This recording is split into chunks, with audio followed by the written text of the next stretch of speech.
people singing the songs of angry men. It is the music of a people who will not be slaves again. No one? Les Mis? No, I wasn't sure if you were going to like change the lyrics. So let's do it again. Go ahead. Do it again. Do you hear the people singing the songs of angry men? It is the music of a people who will not be slaves again. What? When the beating of your heart echoes the beating of the drum, there is a life about to start when tomorrow comes. Will you join in our crusade? Who will be strong and stand with me? Somewhere beyond the barricade. Yeah, what's the next line? There's a the world fly and a bee that join in the fight that will give you the right to be free. Do you hear the people singing the song of angry men?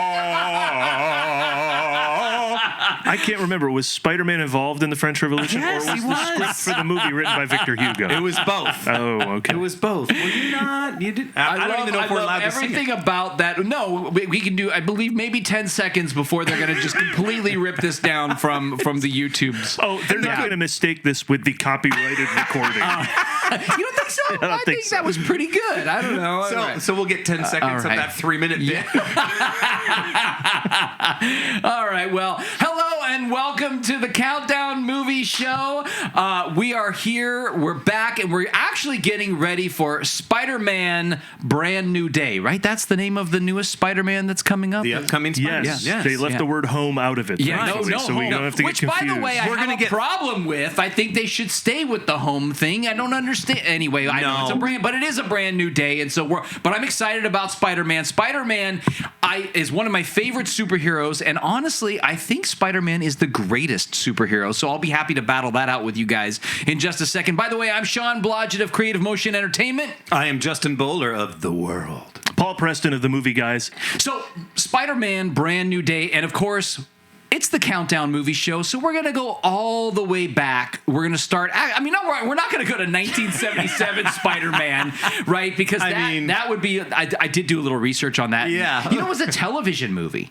It was 2 made-for-TV movies and then an actual series. Yeah. Yeah, all starring Nicholas... Wait. Nicholas Hammond, is he going Nicholas back Hammond. there? Wait, did the series go? I didn't know the series went. There were more than one episode. Oh. There was more than one episode, yeah. Oh, that's really interesting. So it must have gone for a little bit. Okay, I don't know how many there were. So the series did but happen. there were 2 made-for-TV movies. But And we're not covering Electric Company and we're either. Right? Actually, you know what I Wasn't did? that Morgan Freeman? He was Spider-Man? Easy Reader. No, he was Easy Reader. Who was Spider-Man? Who knows? He was mad. Peter Parker, of course. No. Was I thought Spider-Man. it was somebody of note who actually played Spider-Man. Who played Spider-Man in the original Electric Company? Oh, it was Danny Seagreen played the first live-action Spider-Man What on do the you mean, children's You have educational no idea show. who that is. Come on, you know Danny You just Seagreen. love to bring up Seagreen? He just loves to bring up these people that we have no idea who they are. Danny Seagreen literally doesn't even have any credits on IMDb. Oh, well. There's just pictures of him. But, you know, Danny look, I Seagreen. defend Danny Seagreen and no credits on IMDb because I personally hate the fact that at some point IMDb decided that they were going to own everything and you had to be on yet another platform and manage another platform, although it is useful, I guess. Ultimately, it is. I finally it is dropped good, my membership. I'm not paying for anything, so I don't even know. I remember when IMDb came on the scene and it was like, oh, okay, and then it started to be a thing, and then suddenly it was just like everybody just adopted it, and I was like, man, this is just, you know, it reminds me of when Casting Frontier came onto the scene, and it was originally a replacement at commercials for filling out the size card, and they're like, you're never going to have to pay anything. This is really just a replacement for the size card, and then 2 months later, they're like, actually, agents are starting to use it to submit, so you should probably put your headshots up there. Like, what? Anyway, whatever. I digress. But it was all the Spider-Man you were getting then, though. So I'll take the Electric Company Spider. When I was a kid, I took that Electric Company Spider-Man, and I was damn happy. Now wait a second. Wait a second. What about Spider-Man and His Amazing Friends? Did you guys watch that animated series? Every morning before school. Yeah, I loved that. That was one of my favorites. We've got Spider-Man. Was it Firestar and Iceman? Oh my God, I loved that series so much, and I think it captured the energy of Spider-Man in such a great way. And speaking of capturing the energy of Spider-Man in such a great way, Sam Raimi totally captured Spider-Man in the best way. I think this is one of the best superhero movies ever made. And on top of it, I think that this movie is the reason superhero movies exist at all today. Okay. That's interesting. I can't get behind that. I think Spider-Man existed because of Batman. 1989. I would say Tim Burton's Batman. That's okay. Great. I love that. Good argument. Yes. But I think that started happened because of Superman. But Superman had no competition and it fizzled, and so people went, well, maybe these are done. That's true. And when Batman came along and they said we're going to do it serious, it did change things, and then they took this serious as well. I think that Batman definitely the franchise fizzled. I don't want to say the first movie did, but by the time you got to 4, people were like, we're done with these. Yeah. I mean, I think Batman definitely started things. I will agree with that. But I think this movie changed what superhero movies could be. I mean, similar to, and of course I'm going to say it, similar to how Star Wars changed science fiction. Up until the release of Star Wars, science fiction was sort of a goofy genre. The majority of those movies were not really, I think, taken seriously. And then as that series progressed, I think people had a bigger shift into what they thought sci-fi or sci-fantasy, if you want to call Star Wars science fantasy, what those movies could be. And I think Spider-Man, it started this, and Tobey Maguire, amazing in this. We're going to get into a whole bunch of details about all of that stuff. But first, as always, we have to start with a synopsis. Yes! All right. So it starts with Peter Parker. Oh, no, we're back to you doing it? Oh, yeah. Okay, so Peter Parker, right? Paul, would you like me to go get some food? He's actually a senior in high school. I got a great right? That's where this starts. He's a senior in high school, and he's a photographer too, and he gets bit by a spider, a radioactive spider. You have to ask him though to put the basil on it. This radioactive spider gives him powers. Like he kind of gets all muscular and everything. But this movie's not just really about a radioactive spider biting a guy and giving him superpowers. This movie is about love. It is about love. Hollywood Way. This is about the relationship between Peter Parker and Mary Jane. That's good, but I mean, Mary Jane, pizza in Burbank. There's plenty of good stuff. I think they love each other. Dino's is good. Spider-Man fights the Green Goblin. Pinocchio's one of my favorite places to get Italian food, but I don't get pizza there. Did that bid go on long enough for the people who were listening? I wasn't sure how long we were going to do that bid for, and I was like, okay, take another breath and let's keep going. Paul's going. We couldn't outdo him, though. No. Well, no, we did, actually. He bailed. Yeah, I bailed. I could have kept describing pizza. Kids, I want you to recognize why that worked and why it was funny. Because we have 3 professionals here, and Sean is smart enough that while he's doing it, he's going to raise his voice just a little bit to speak in a higher tenor than he normally does. Meanwhile, Paul went to his really lowest bass, so it's very easy to focus in on one of them. And I did the same thing while I was talking to him, focus in on one of them while it was going on. So a little lesson there for you kids in bits. All right. So the recap's done. What else about the movie should we... Would you like to know some stuff early on about Spider-Man? All right, look, if you haven't seen Spider-Man by Sam Raimi, go check it out, and you can see the movie. We don't have to go into the details rest of the show? Of the synopsis, because there's a lot that happens in the movie. I mean, after he gets bit, and then he's like falling in love, he moves into the city, graduates from high school. I mean, this is like a coming-of-age story. We're on the first 7 minutes of the film right now. We're only 7 minutes in, and you're no, this is 20 minutes, and then he's got the whole fight with Flash Thompson. By the way, that whole thing, and he catches the thing from Mary Jane, like in the cafeteria and all that stuff, and then he moves into the city. He lives with Harry, who ends up like having his father. His father becomes his worst enemy, and he's like, "Don't tell Harry." At the very end, that's amazing, right? Amazing, because it's Spider-Man. Also, maybe we talk Uncle about Ben that died. when we're talking about the film. I'm trying to give the synopsis. So anyway. Bottom line, a lot happens, and he fights a bad guy, and he saves Mary Jane. They do but one thing I do want to say is I read in this one thing that Sam Raimi was really pushing this idea that like this is really a love story. This is about him being in love with with Mary Jane, and what's interesting is they set that up and they play that throughout the entire film, and they build that up, and then at the very end, the character objective, right? Like he wants to get the girl. He actually gets the girl, and then says, "I can't do this." Yeah, because everybody I love is in danger by just knowing me. I mean, it's poetry. It's beautiful. It's really well done. I think the film still holds up. There's a lot to talk about. Go, Justin. You got stuff to say. That sounds like great responsibility, Sean. Yeah, I mean, with great power. Yeah. May 3rd, 2002. It was released, directed by Sam Raimi, starring Tobey Maguire, Kirsten Dunst, Willem Dafoe, and James Franco. I saw this movie at the Cinerama Dome in Hollywood. Oh, man. Anyone else? No. No? Do you remember seeing it? I don't remember where I saw it, but I most likely saw it at the AMC in Burbank. Okay. Yeah, that's where I went and saw a lot of films. By the way, the 16, it just announced as the most profitable theater in the country. Oh. AMC 16, which doesn't surprise me, because when people talk about, movies aren't that big a deal. Is easy. I have no concept of movies are shrinking and people aren't going out, because I go into Burbank to the movies and it's always packed every night. Yeah. Because we love movies out here and we go to movies. Yeah. So, but I found out, it's the biggest. And wow. The most profitable in the country. Yeah, it tilts my vision on the whole thing. I think we're doing great because everyone's out and everyone's excited and everyone loves movies. That's interesting. Here. By the way, I do love that. I will say down here in Orange County, it's a little different. The movie theater I go to, which is a Regal, it's a lovely movie house. A lot of times I go there and there are not a lot of people there. Yeah. But I will say during the holiday season, I went, and what did we see? I forgot. We went and saw Wicked. And there were a lot of people at the movies, and I was really happy to see that. So, yeah, I mean, I'll just quickly say I still think that movie theaters are going the wrong way. I know you guys don't agree with me, but I don't want to go to the movies and sit back and have my legs up and be in like a big chair. To me, that's not. First of all, I find it a little disengaging from the movie. I think the sitting up and watching a film, there's something a little bit slightly more engaging about that. There's just, I don't know. I don't need it to feel like my living room. I need it to just be a movie theater that is a comfortable enough seat that I can want to sit there for 2 or 3 hours and enjoy a film, and I'm fine with that. Okay, yeah. That's fair enough. I don't need the waiters or waitresses in the full meal or anything like that. Yeah, I don't need that. No. But I don't mind comfortable chairs. I don't mind being able to put my feet up. I didn't find the old chairs not comfortable. To me, personally, I think the old chairs were more comfortable. I don't know. There's something weird about the big cushy chairs to me that I don't. Yeah, here, go to sleep during a movie. I mean, that's the problem too, right? Like, I've literally gone to movies with people who like fall asleep because it's been a long day or whatever, and like, because you're so comfy, like, yeah. But if you were sitting up, less likely. I guess I can't agree with that, but I do enjoy a nice, comfortable chair. I will say this: if you would like a one-sentence synopsis.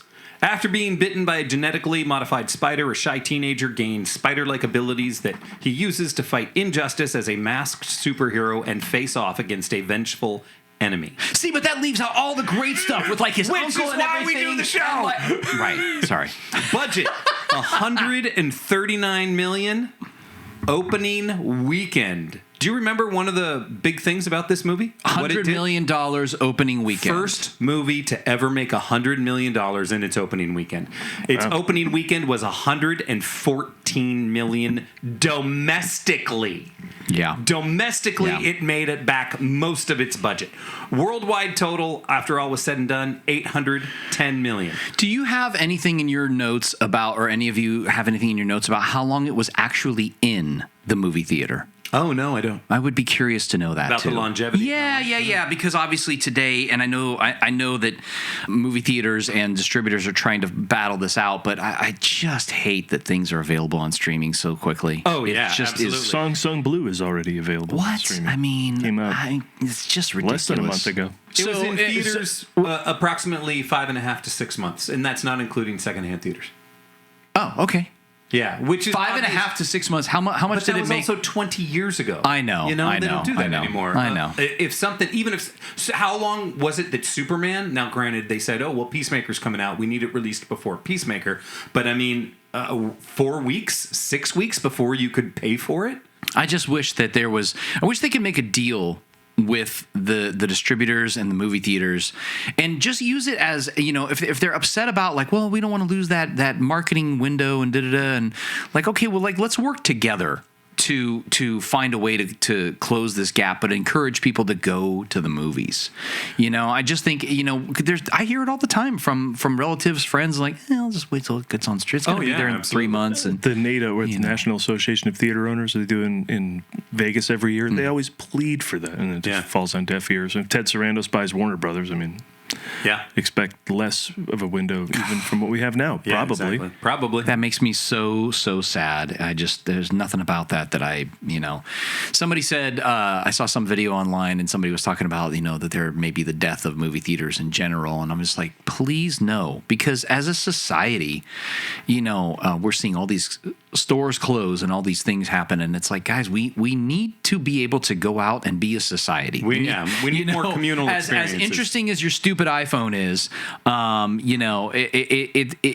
actually have grown to like sort of get frustrated with the iPhone because it does everything and it's annoying. Sometimes I just miss you have an alarm clock and that's what the alarm clock does. You know what it does? It tells time and it goes off when you want it to, and you set it and that's it. You don't have 4,000 different apps on it and all the stuff you get a refrigerator and it's like, oh, it's got a TV screen on. Why am I watching TV on my television? I need to watch something. Sure, you meant refrigerator, but what did I say? Why am I watching TV on my television? Why am I watching TV on my television? For the love of God! Shake your fist at the clouds. Right. I love everything about that correction. Thank you very much. I needed that. Tobey Maguire was paid $4,000 for this. Did you just take your phone out after that rant? He did. Sorry about that. I had to. I started talking, so he's like, I'll go into this. Anyway, my phone sucked. Hang on a second. Sorry, I wanted to make sure that it was actually on silent. So Justin's going to start doing the Justin talks about whatever he wants. Hold on. Wait. Justin's talking. Tobey Maguire was paid this is so funny. Look at that. $4 million for this movie. Kirsten Dunst later said she made $10 million less than Tobey Maguire on the first Spider-Man. So I imagine they both had back-end deals of some kind. But I'm also going to say, while I am in favor of women getting paid as much as men, there is a difference between playing the title character and the next character. People aren't going to go see the movie Spider-Man and Mary Jane. Right. If she wasn't in it at all, people still would have seen the movie. Yeah. I'm not saying she wasn't fantastic and she wasn't amazing and her part wasn't integral. It was. But bottom line is, I don't think you need to pay your second lead as much as your lead. Yeah, I agree with that How point proven was Tobey Maguire by this point at the box office?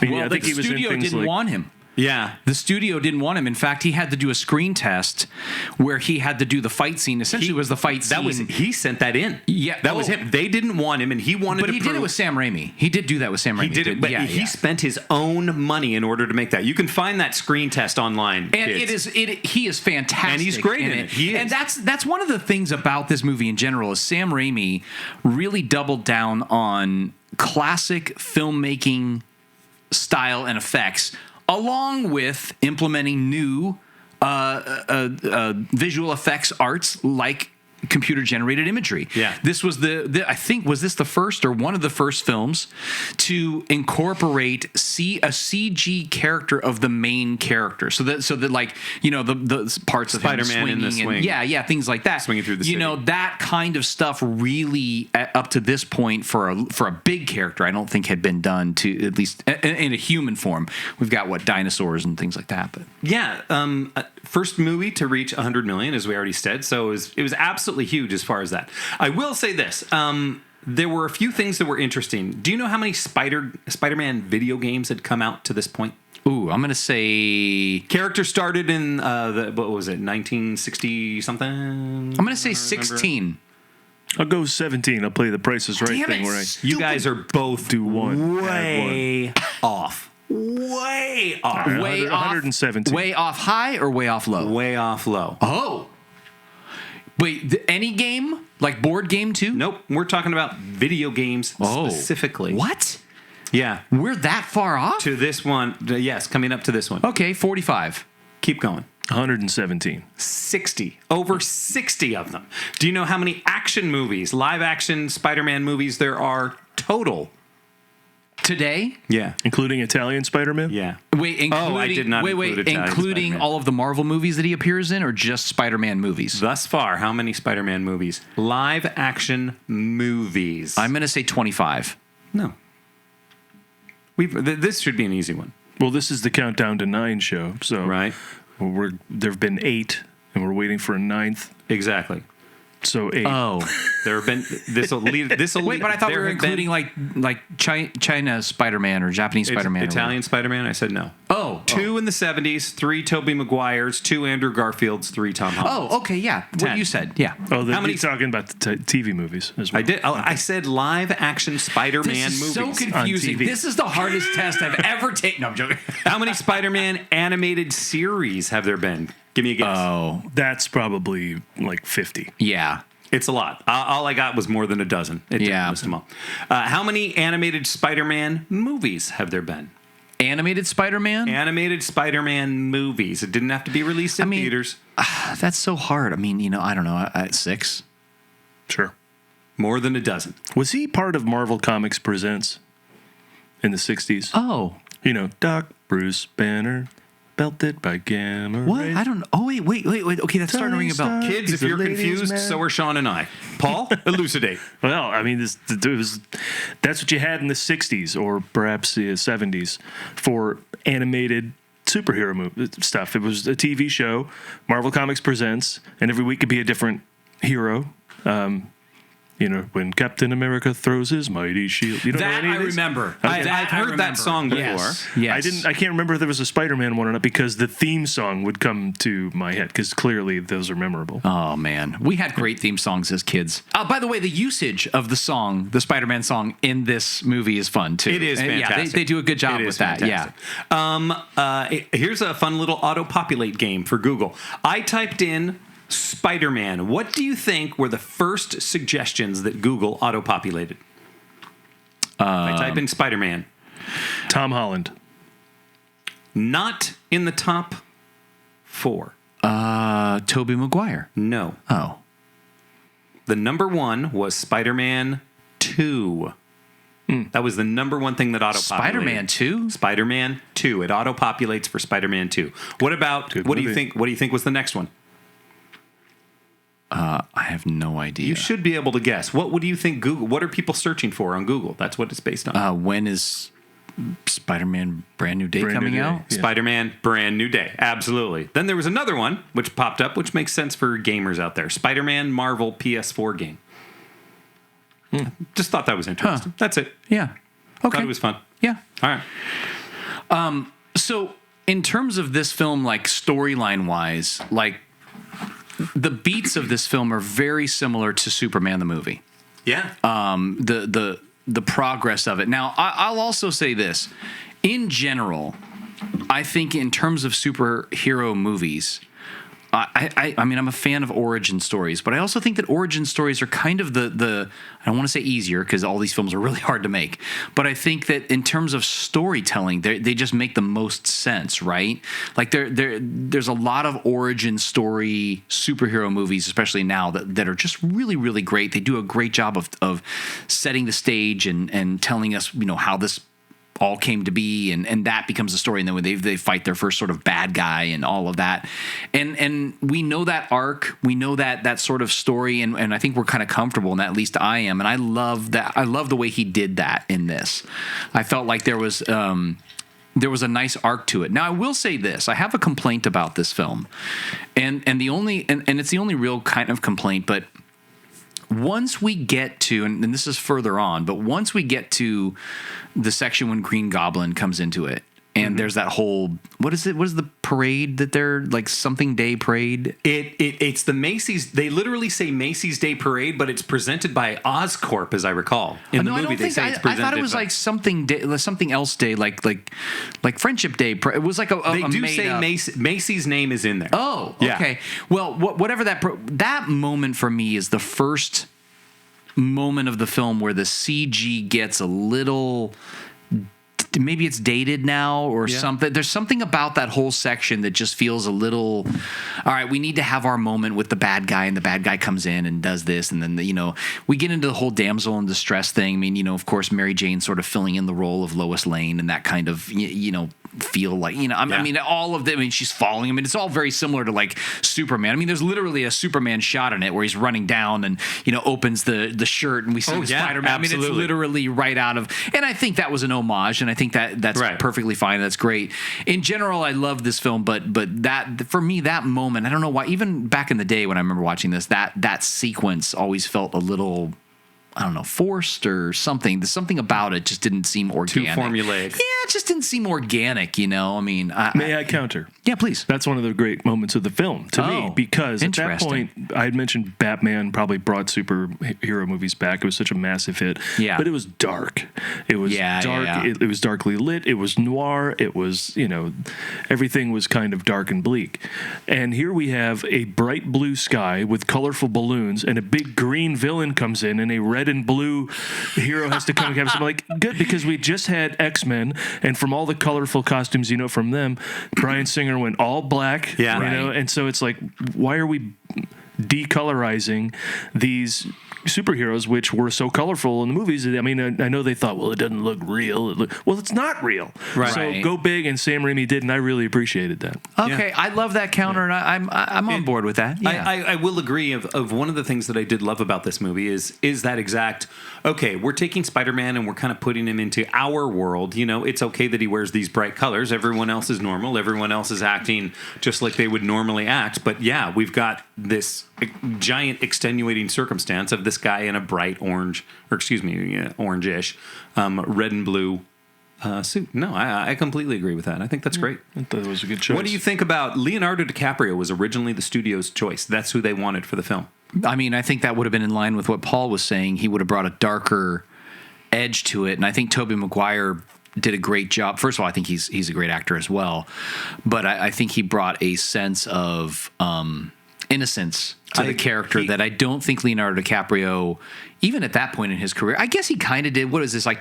This is before Titanic, right? No. Titanic. After Titanic. Oh, okay. 03, did you say, or 01? 02. 02. Yeah. Well, there you go. Well, right. Right so between. that's 5 years after Titanic. I don't find DiCaprio's amazing. If you haven't seen one battle after another, he elevates the movies that he's in to such a new level. Yeah. He's incredible, but I wouldn't say he's playful. So I don't know if that's the thing that he would have.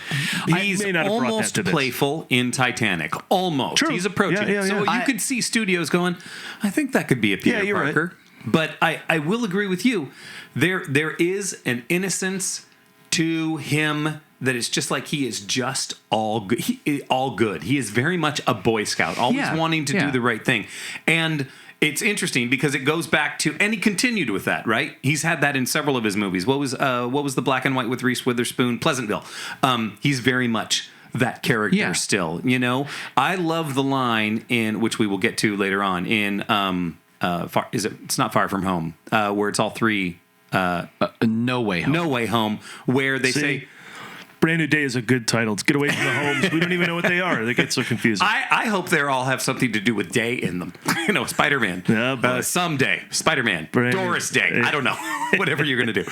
But anyway, it's No Way Home where they say, and what kind of Spider-Man were you? Like, youth pastor? Which is 150% describes Tobey Maguire. He's youth pastor Spider-Man. Yeah, I think that's a pretty good argument. I like, or I should say, description of him. Which I think he'd have been far better than Leonardo DiCaprio. Heath Ledger was considered for it.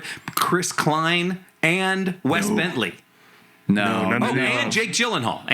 Maybe Gyllenhaal. Gyllenhaal would have been interesting. That was his boring period, though.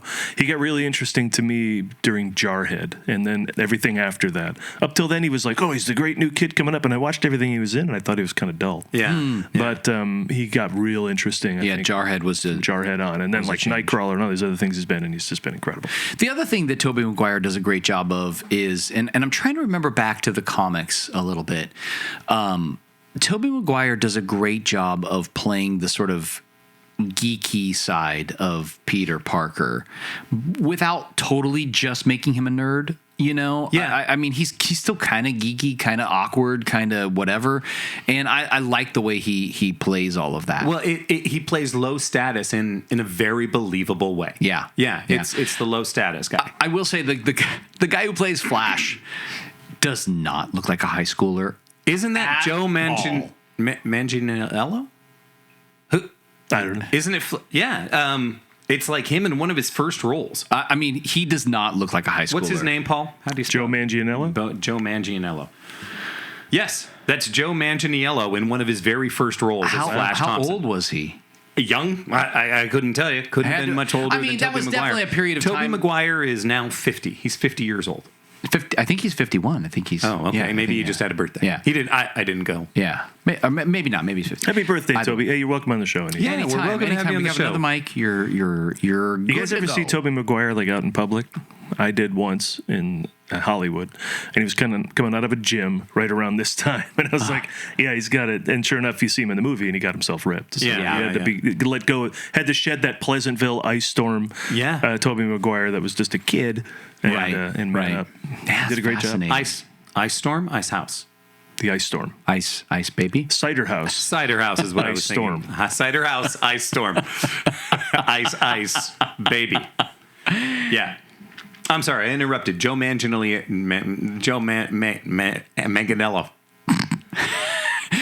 Either way, I just thought he seemed a little older looking. Now, I will say this was also a time where I feel like they really put older people in high school roles. I mean, this was, I don't know. I just feel like that time period, they were like a lot more liberal with that. Now, a lot of people playing like high school roles, they really look, even though they may be 20. They may be 20, but at least they look at. I'm rewatching, or rather watching for the first time, Twin Peaks, and all the high school students are clearly like 27. Yeah.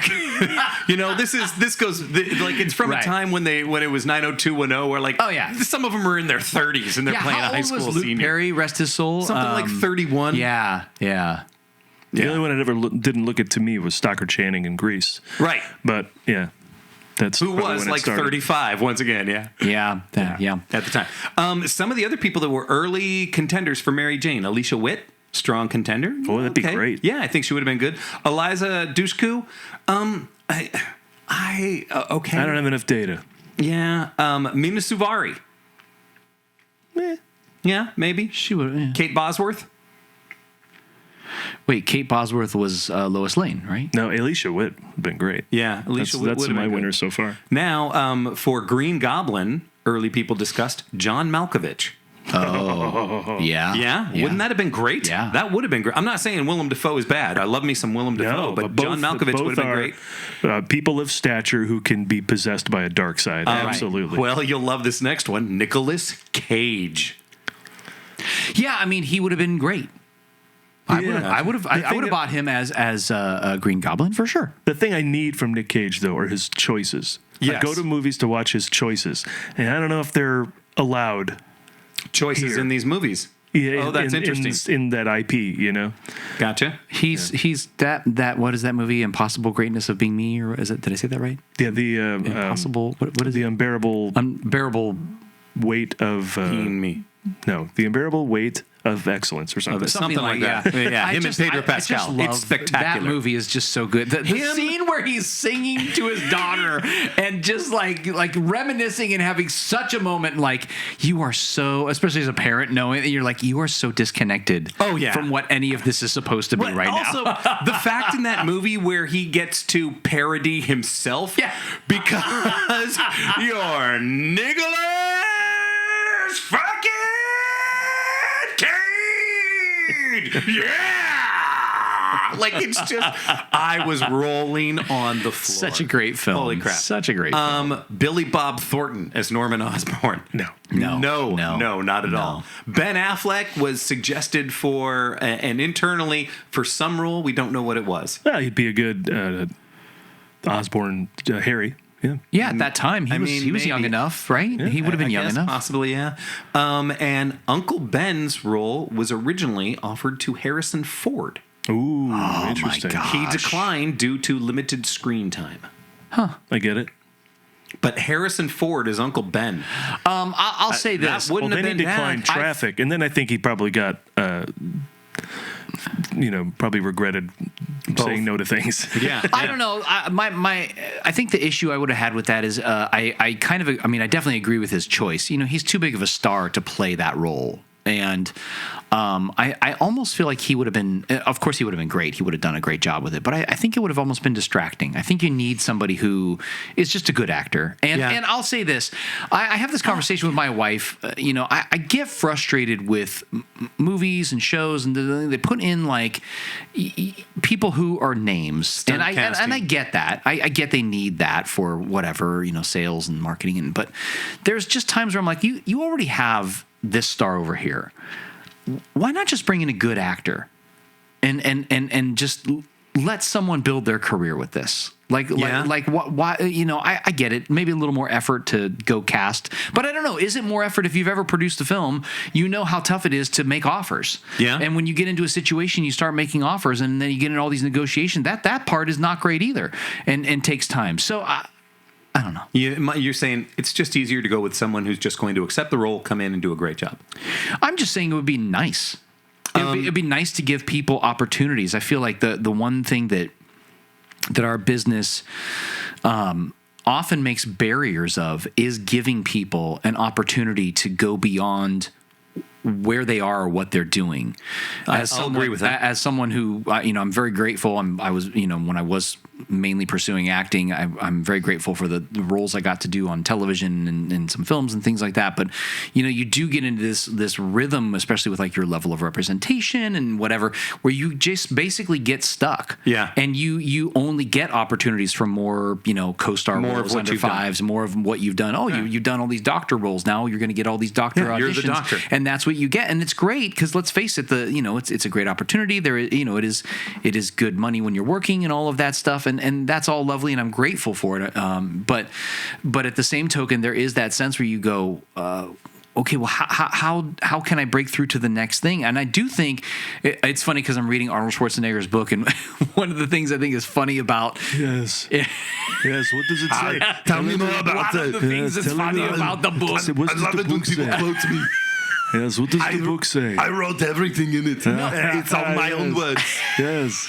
One of the things I love that he says though is early on people were like, you could play the German the German soldier or this guy or the heavy or all this stuff, and he's like, I don't want to do that. I don't want to do that. Yes, I want to go be Austrian. I could be the president of the United States. He wanted to be. He set out to be a movie star, and that's what he became. Yeah. And I think that there's value, of course, in focusing on where you want to go as well. But anyway, I sort of got off on tangent. But I just think that it would be nice. I like that Ben was played by.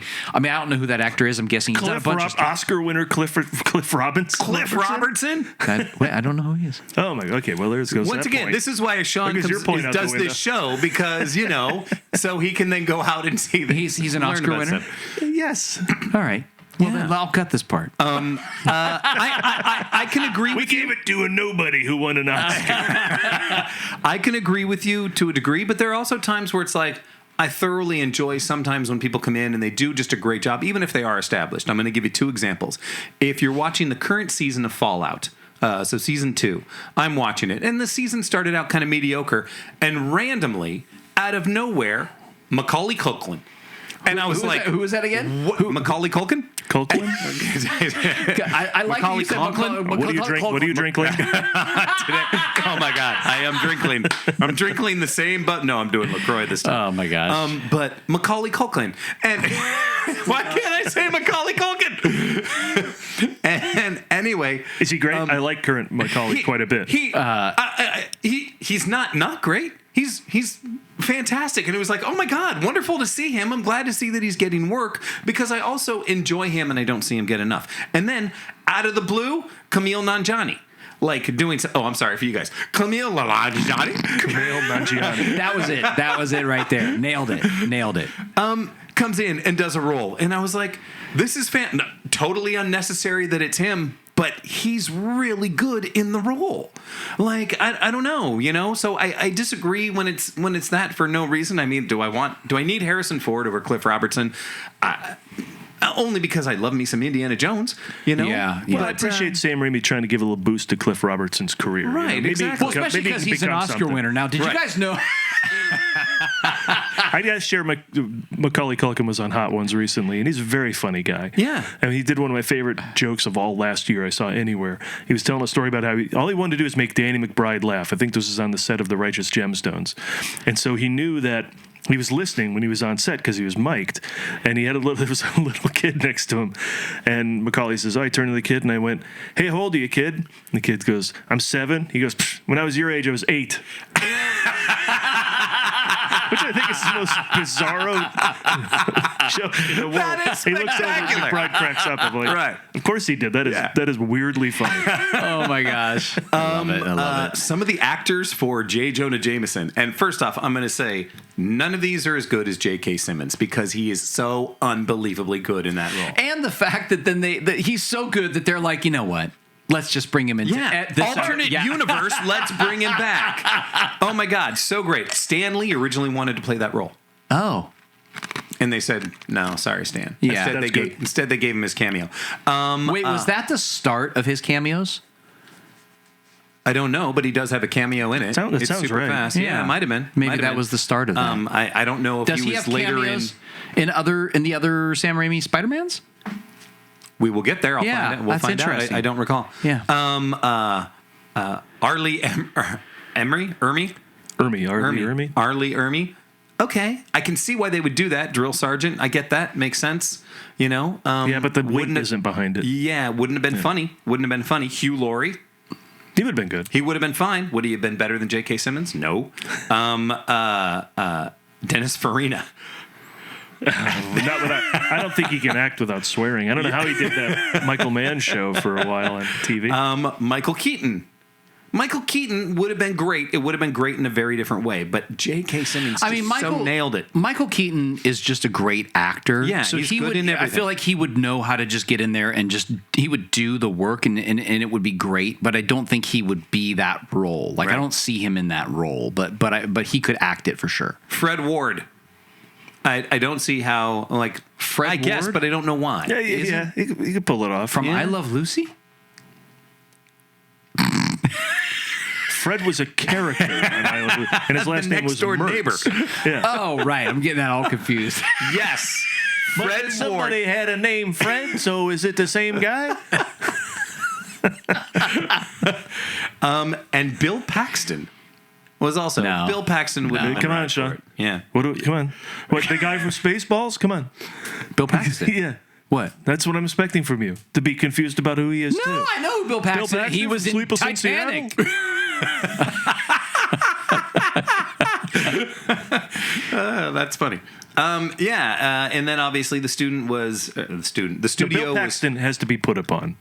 He can't do that character of great empowerment. He's got to be a weasel or misunderstood or something like that. God, he was so good in Aliens. Yeah, but even when in The Edge of Tomorrow, when he delivers that great speech, and he has to do it over and over again, like, he has the authority to do it. But by the time he does it like the 10th time, Tom Cruise just like ignores him, and that's what you do to Bill Paxton. Yeah, so it's perfect. Were you there? Were you at Comic-Con in Hall H the year that there was a Mission Impossible coming out? This was obviously before Bill Paxton died. Tom Cruise is on stage, and at one point, someone gets up to ask a question, and it's Bill Paxton. No, I didn't. And then Tom Cruise is like, "Why are you in the audience?" And he brings him up on stage, and then he joins the panel. No, I didn't see that. But it was just like, it was one of those where it's like that just seems like him. Like it was a Mission Impossible panel. They wouldn't have asked him to be up there, but he was there, I guess, with maybe his kids or something. I don't know, attending Comic-Con, and he's just in the audience and then decides to get up and ask a question of Tom Cruise, which is hilarious. I mean, I love that. Yeah, gotta love it. But as we already discussed, Sam Raimi wanted Tobey Maguire. Studio said no. So then Tobey said, "I will pay for it." Made the test footage himself. Sam Raimi helped direct it, and that's what ended up getting him the job. And they did such a great job. Such a great job. I love him in this. I really love in the newest Spider-Man, the No Way Home, right? No Way Home. I love that he's in it. I love that moment with the convergence of all three of them. Yeah, I mean, oh my God. And it's just such a wonderful moment. And at some point on the show, I'm going to either bring in Joshua, who's my son, or I'm going to do a recording with him because he's a huge Spider-Man fan. Yeah. And so he might have a few things to add to our conversation, which will be fun. We'll talk about this when we get here, but the three of them together in that film really is. I am not a fan of the Andrew Garfields. We'll see. I haven't even seen the second one all the way through. We'll see when we get there, but I will tell you one of my favorite moments in that film is him catching her. And I wish they would have held on it even longer. Like he catches her and they hold on him in just a moment and you see the realization in him that I caught her this time. Mm-hmm. And I remember, this was during COVID. It's out, I went to a drive-in. I'm sitting in the car by myself and it happens. And I literally went, and I'm looking around at the other cars. Like, is anyone else enjoying this? Windows steam. They're all making out. Right, yeah. No one else. But it was that would have been a movie.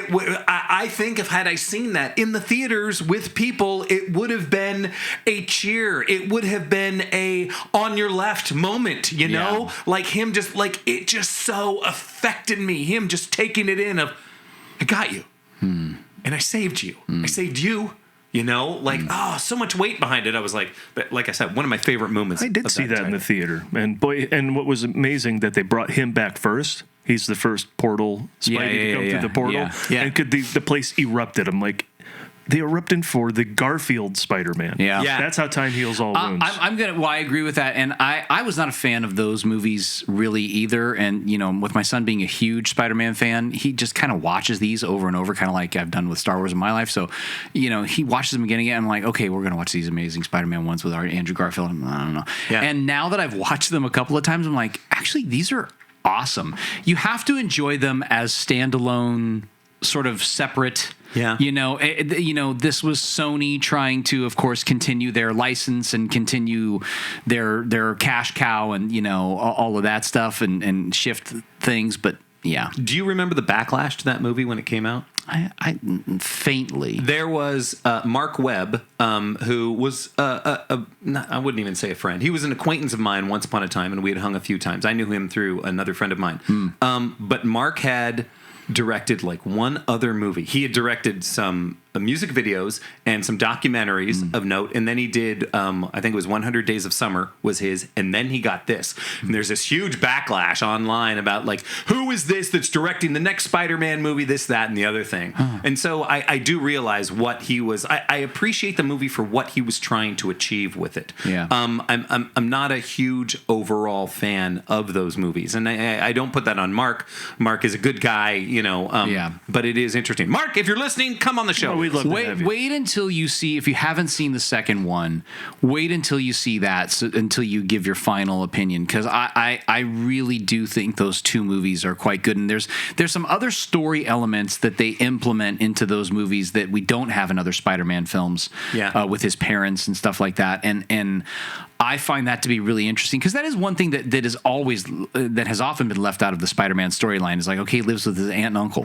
Why? What we don't have any real. I don't even know from the comics. Do we know? Did either of you read the comic? Do we know what that storyline is? What were his parents killed? Did they? This was never. Was that comics never for Spider-Man? No. Yeah, so I don't know. I don't know what that storyline is, and basically they talk about that in those movies. So I think that part of that storyline is very interesting, and they They rewrote some stuff, but they all did. So, do you want to talk about the camera system they came up for this? Do you know anything about this? The spider cam, essentially. I do know that they had these cameras that they're basically swinging through. I mean, it's crazy, and this is at a time where you're shooting film. Tell us about it. No, I don't know. I don't feel like I feel like you know more than I do on this one. I just know that I just saw that they had those rigs and that they're releasing them and they're going. I'm like, oh my god, this is crazy. It was a spider cam system called the Spider Cam, and it was developed to express more of Spider-Man's world and his point of view. These cameras were able to drop 50 stories over 600 feet, and with shot lengths of just over 2,400 feet. or their maximum one was 3,200 feet for shooting in New York City and across Los Angeles. Yeah. They could shoot at 6 frames per second to convey a sense of super speed. And the spider cam was used in this film for the final sequence, but was brought in a lot more for the actual sequels. And by the way, I mean, all of this, you go back to how he made this film. There's so much of this film that's just classic filmmaking. I mean, we've got montages and, I mean, it's just good, smart filmmaking. It's not all of it is glitz and glamour in terms of like VFXs that we know VFX that we know today, right? Like it's just like old school. This is how we do it, and we're doing it this way, and they did it, and it looked great, and it felt great, and it was awesome. Well, I also loved, and Paul, I'm sure, can comment a lot more on this. I loved the Sam Raimi of it all. The credits I thought were so Sam Raimi. In watching the credits, I thought they were spectacular. But Sam Raimi, going back to his early stuff with Evil Dead, odd angles to kind of throw you off and get you really interested. It really worked well in kind of a comic book, in a comic book format. Specifically, there's a lot of it in the fight scene in the cage match. Yeah. I loved, like I said, the Sam Raimi of it all. Paul, your comments on that. Go ahead. I love they let him loose. We never got the Edgar Wright Ant-Man. The Ant-Man was pretty good for the Marvel Universe, but I wonder what he would have brought. And then they let Sam go loose on Multiverse of Madness, which was fantastic. Yeah. So, I love when you let Sam cook. Yeah. Yeah. It's beautiful work. I think this is a well-crafted film, to be honest. I think the beats are all there. The storyline is there. The acting is there. The music is there. That's why I say I think this is one of the. I mean, I've seen this film a lot, and so I don't watch it as much as I used to. But I do think this is one of the great superhero films. I will say this early on now I haven't watched this in a long time. I did rewatch it with my kids like a couple of years ago, but I hadn't really sat down and paid attention watching it in a while. And one of the things that I loved, and which I did not remember, was when they originally go to the laboratory, okay, and she's talking about these different spiders, she's literally listing all of the things. I never noticed that before, that she is listing, this spider can do this, and this spider can do this, and this spider can do this, and those are all the Spider-Man senses. And she said, we did genetically modify a spider that should have all these things, and that's the one that obviously ends up biting Peter. Right. But it was just, I had never, I guess, paid close enough attention that, no, they're literally listing all the things that he's going to be able to do. Yep. Yeah, and also going back to it being a great origin story, I loved the whole sequence at high school of that first day of him,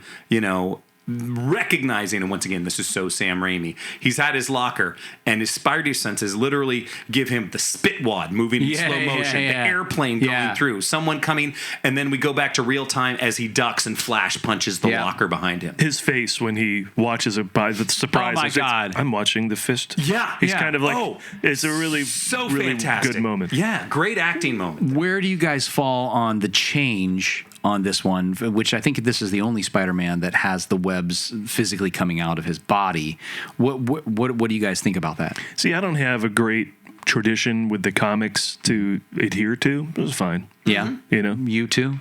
Yeah, I liked the discovery as he climbs up the wall was a great moment. Oh, yeah. And also, literally, and this was kind of interesting, him seeing the tiny little claws on, I remember what you call tiny little fila on his skin. It made me even think for a split second, and I don't know that Spider-Man has better vision than anyone else, but I was like, oh my God, are we adding to his powers right now where he can now see just that much better, where he can literally see? Or was it Sam Raimi just zooming in, like he's looking and he's quizzically looking at his hand, and Sam Raimi's like, oh, let me show you That's so interesting. What is there. I love that. Either one, I was like, nice touch. Really nice touch of like, this is why I am able to climb. Yeah. I'm able to do that because I now have these all over my body. Yeah, I love that. That's interesting. I thought that was fantastic. I want to weigh in on the web thing. I just want to say, I, as someone who did read the comics, I loved that they did that. I love that they made that choice. To me, when that happened in the movie, I was like, yes.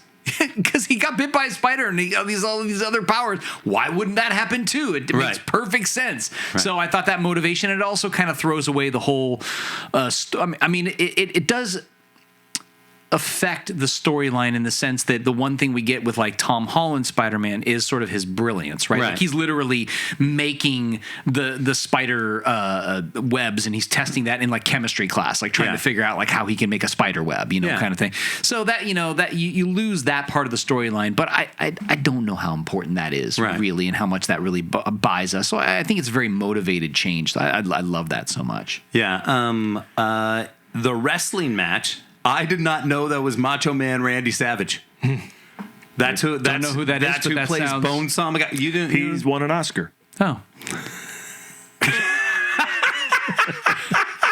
Hey, your sense of humor sometimes is so dry. I was like, oh my God, did he really know? This is a bit because Sean just doesn't know who he is. Oh, so he didn't. Okay, got it. Correct. Okay. Yeah. Macho Man Randy Savage did not win. My favorite. He's a wrestler from WWF. If you take no other facts, away with you. When they let him speak, which isn't a lot, and he says, "Bonesaw," and you're just like. Oh yeah, I think that's English. I think he's saying English words. No, he was fantastic. Yeah. Oh my God. I mean, he's so ripped. Oh my God, the guy's just like just killer. By the way, that whole scene and all of the stuff, I love all the stuff leading up to, he's talking to Mary Jane. There's kind of a connection, and then whoever comes with the cool car, and he's like, if I'm gonna get the girl, I got to get the car. And like, how am I gonna get the car? I have powers. Yeah. I'm gonna go. Like, oh, I can't afford that car. Can't afford that car. Oh wait, I can afford this car. It just so happens there's an his storytelling, right? Oh, there's a $3,000 thing I can win. Okay, I got powers. I can do this. I need an outfit. All of his reasons for using these new amazing powers are completely teenage, selfish. To get the girl. It's a love story. Like it's a love story. That's all it is. And I love all of that. And of course, his uncle dying, shifts all of that stuff. Right. But it's just so fun. And him and that, hey kid, what's your name? The human spider. Human spider. That's terrible. That sucks. The amazing Spider-Man. Right. Bruce Campbell. I'm the human spider. Yeah. I will also say one of the things that I loved about that, which I hadn't caught before, and this was just good writing or a good script, was the moment he's in there, it's just like we see the personality of Spider-Man come out, which is slightly different than the personality of Peter Parker, right? Right. What is Spider-Man known for? Spider-Man is known for his quips. He does that. So, the first thing he does is he jumps up high in the air, and the guy says, "Get down from there," and he's the Spider-Man. Do you remember what he says to Bonesaw? No, I don't remember. His response to him? I know it was a quip. It's a taunt. He said, "That's a nice outfit. Did your husband give that to you?" Yeah. Now, not something we would accept today. Marvel would never put that in a film. Right. And, like, oh, okay, we're insulting him because he's gay. But what I liked about it was Spider-Man is making a quip. Like, the suited Spider-Man now does it. And then we follow it up later. There's a great moment where Green Goblin and Spider-Man are both at the office, and J. Jonah Jameson is back and forth, and he goes, "Quiet, Mommy and Daddy are talking." And then he, puts the web over his mouth. I was just like, that's Spider-Man right there. They doubled down on that stuff with Andrew Garfield. They really do, which is fantastic. But he's also likable in everything that he does. Andrew Garfield, is that what you said? Yeah, well, the Andrew Garfield ones, that the quips are a lot more, and I do think it works for that version that he did. Yeah, I was going to say the Tom Holland, they do a lot of it. Tom Holland has it, but as well. It's fantastic because he's genuine in what he's asking and what he's saying. He's saying, "Yeah, Tony told me to go for your legs." And he's like happy about it, but he's truthfully answering the question. Yeah, he's not being a jerk. He's Tom still Holland likable. is I think my favorite of all the Spider-Man. I don't know. I mean, Tobey Maguire in this one's so great. It's a tough call, but Tom Holland has such a great innocence about him. Right. That whole sequence of which movie is that? Is that Spider-Man Homecoming? I think it's Spider-Man Homecoming, where the whole thing opens up with him recording the thing, going to fight Captain America and do all that stuff, and you know what I mean, and you're just like, and it's all him like video recording and happy. Like, he's like, oh my God! He's like, what are you doing? Why are you recording? He's like, and he's like, get ready. And he's like, hey, go, get. What are you wearing? What are you wearing? And he's like, I'm wearing my suit. He's like, did you go into the next room? I have another room. Oh my God, I have another. You know what I mean? Like, all of like this just childhood innocence is just so beautiful. Tom Holland does a great job, and I mean, I do think that Tobey Maguire's Peter Parker and Spider-Man is a little bit more serious. But I also think that's just kind of Tobey Maguire's energy a little bit. I don't know. We can talk about this, I guess, when we get there. But one of the things that I loved about Tom Holland was I still go back to him opening up the door and the vulture standing there. Like, that's her dad. Oh my God. And then him being in the back seat and being a kid who is scared as could be, talking to the girl's dad. Yeah. You know, of just like, this is like, that's just a kid dealing with being a kid. Yeah. You know, it's an adult that's really angry at me, despite the fact that he's got all these powers. Right. But that's an adult, and he could, you know, everything that an adult is. Yeah. You know, I don't know. I really did love that movie. I know we're not talking about that movie so much, but we are. So I'm just going to say one of my favorite moments in that sequence is they're at the light and he's stopping. And of course, you know, Michael Keaton's looking back and everything's starting to click in. And they do an interesting shot of him where like the green light is hitting him. You know, because he's at a stoplight, and the green light, the way it hits him, and he's like, and it's just the timing of it. I don't know if I'm sure it was intentional, but God, it looks good. Yeah. Fantastic. Sam Raimi has a collection of over 25,000 comic books. Wow. Damn. So he was like, no, I'm your guy for this movie. And the studio just went, yeah, I guess you're the guy. Wow. We didn't really go into the history of it, of how long this film originally. Development started in 1975, stalled for nearly 25 years due to licensing and financial issues. Columbia Pictures finally licensed the project for a worldwide release in 1999. Coep was hired to write a working screenplay. Eventually, Rosenberg and Sargent ended up taking over. Various directors went through, but they settled on Sam Raimi in 2000, started filming in 2001. Wow. Danny Elfman composed. Okay. For me, one of the most iconic moments of this, and I'm still going to say iconic moments in any superhero film, has now become the infamous kiss. Like, that kiss, you know, it's just... Did you read stuff about the behind the scenes on that? No, I did not. No, it's really kind of messed up because he's upside down and they're doing rain and he's just... Water is pouring into his nose. Oh no! Oh no! Yeah, I mean, he's just almost. I mean, yeah, not a comfortable thing to shoot. Not a comfortable, but God, it looks good. It looks good. So great. Yeah. And the fact that she already is enamored with him, but the fact that she respects this mask, but she just wants to keep the mystery, so it's just like she's only going to bring it down just enough to kiss him. It is honestly, I think it's one of the sexiest on-screen kisses I've ever seen. I mean, certainly in a superhero film anyway, but I mean, it really is an iconic moment, you know? Like, you think about superhero films, think about what are some other iconic moments from a superhero film that you can think of? Like maybe, you know, the first time we see the blades come out of Wolverine when he's ready to really kick some ass. Yeah. Maybe that. But good Lord, iconic moments in superhero movies? Yes. I mean, well, give me your top two. Okay, top two on your left. Okay. With portals. Right, but is that I'm not just saying a moment. I'm saying like an image. You know, like a cinematic to me, image. It's Superman pulling his shirt open and seeing absolutely. That's a good one. I think that's classic. Cap holding the hammer. Cap holding the hammer, definitely. Yes. But I'm even going to go one step further. Like, that's an important, but I don't think that's important because of the image. I think that's important because of well, I don't know. Maybe it is. There are 100,000. There are. I guess what I'm saying is that this. This was cinematically, this was a storyboard that became something that is so remembered out of everything. Yeah, it's so beautiful. Yeah. And I'm trying to think of other storyboards that would have fit into that category. I think Wolverine with the blades coming out, the knives coming out, definitely would have been one of them. You know, you see that instantly, you're like, oh God, that's a great movie. I should go watch that. You see this, I'll give you, I guess, Cap with the hammer because it does mean so much.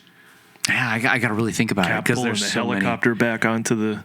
It's pretty cool. That's amazing. I mean, there's so many, and we're so blessed with all of these awesome movies. I mean, you know, all the Marvel films, and you know, now we're maybe going to start seeing some more DC that we like. God, by the way, I have never seen Social Suicide. That's a movie from producer director team that I worked with a long time ago. Social Not that one. Suicide Squad is what I was going to say. I the other day Suicide Squad was on TV, and I've never actually watched that film, and so I was watching the first 10 minutes, and I went, I'm good. I think I'm good. The Will Smith one? Yeah, I think so. And I was just like, gosh, this movie is just.